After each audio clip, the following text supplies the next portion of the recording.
Selamat datang di pembelajaran PJOK kembali. Salam sehat dan salam olahraga. Nah, apa kabarnya anak-anak Bapak sekalian? Semoga kita dalam keadaan sehat ya, dan tetap semangat untuk belajar daring kali ini. Nah, pada kesempatan kali ini dalam pembelajaran PJOK, materi kita adalah tentang senam lantai tanpa alat. Nah, berikut adalah penjelasannya. Mari mendengarkan dan menyimak.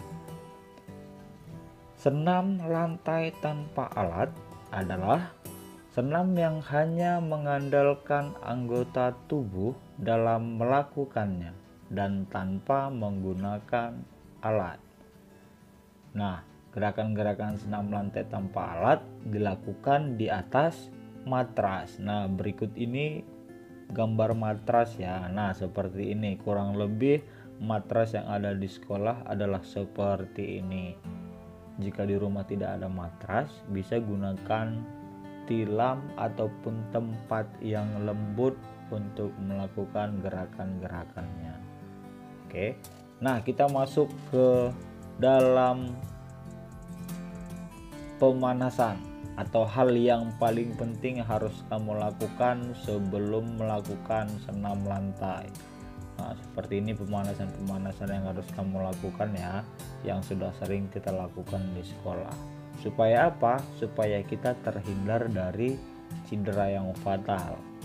Kalau kita sudah melakukan pemanasan, tubuh dan otot-otot kita tidak menjadi kaku lagi. Jadi saat melakukan gerakan, risiko cedera itu jadi berkurang. Nah, baiklah, kita akan masuk ke dalam materi. Macam-macam gerak senam lantai tanpa alat. Yang pertama, gerak guling depan. Kita akan bahas. Adalah gerakan menggulingkan atau menggelindingkan badan ke depan dengan bentuk membulat seperti roda. Nah, seperti itu ya. Guling depan seperti roda, dibulatkan badannya sampai kembali lagi ke posisi semula. Langkah-langkahnya adalah sebagai berikut.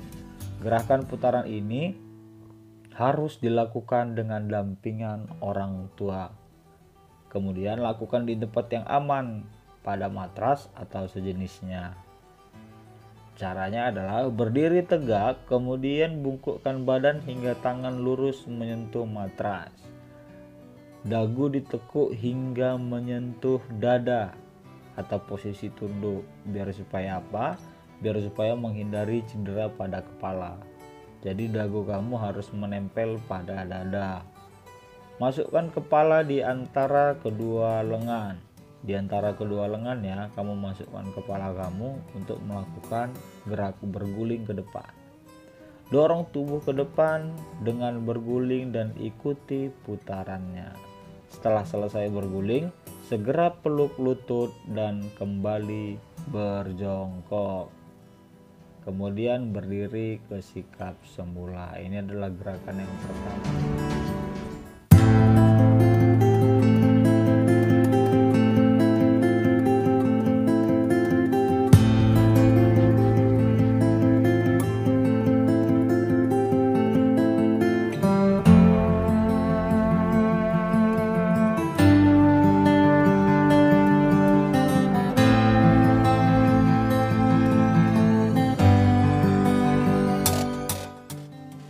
Nah, kita masuk ke gerakan yang kedua, yaitu gerak guling ke belakang.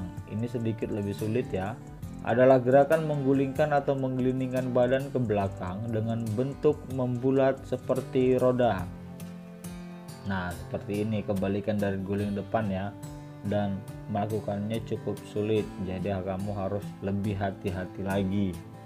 Langkah-langkahnya adalah sebagai berikut. Sama seperti tadi, gerakan ini harus dilakukan dengan dampingan orang tua dan lakukan di tempat yang aman, pada matras atau sejenisnya. Nah, langkah-langkah sikap awalnya adalah posisi jongkok membelakangi matras dengan tangan lurus ke depan.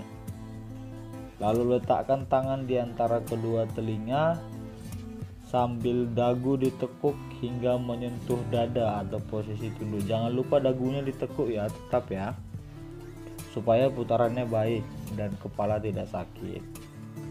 Kemudian jatuhkan badan ke belakang sampai tangan menyentuh matras. Dorong tubuh ke belakang dengan berguling dan ikuti putarannya.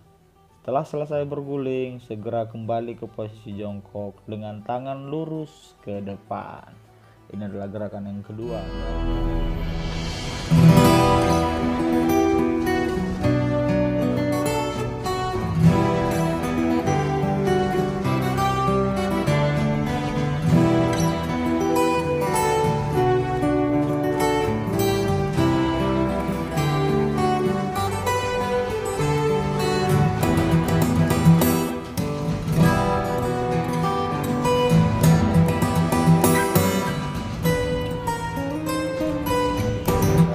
Ketiga adalah gerakan headstand.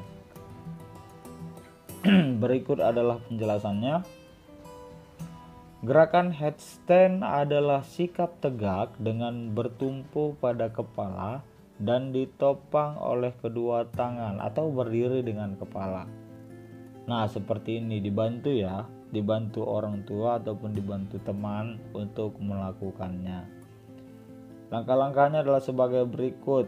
Sikap permulaan membungkuk dengan bertumpu pada dahi dan tangan pada matras. Dahi ya, bagian dahi bertumpu pada matras, tangan juga bertumpu pada matras. Jadi ada 3 tumpuan di matras, tangan kanan, kiri, dan kepala. Posisi dahi dan tangan membentuk segitiga sama sisi saat bertumpu. Jadi posisi tangan dan kepala saat bertumpu itu tidak lurus ya, tidak sejajar, tapi berbentuk segitiga. Kepala dan atau dahi berada di depan, lebih ke depan dibanding dengan tangan. Kemudian angkat tungkai satu persatu sampai lurus ke atas. Boleh dibantu oleh teman seperti pada gambar untuk dipegangkan di atas. Pastikan tangan kamu ikut menjadi tumpuan agar kepala kamu tidak merasakan sakit. Pastikan tangannya juga menumpu ya, jangan hanya bertumpu pada kepala, supaya bebannya tidak bertumpu pada kepala semua, jadi dibantu oleh tangan. Kemudian tahan posisi ini selama 10 detik. Lalu kembali ke posisi semula dengan mendaratkan kaki satu per satu.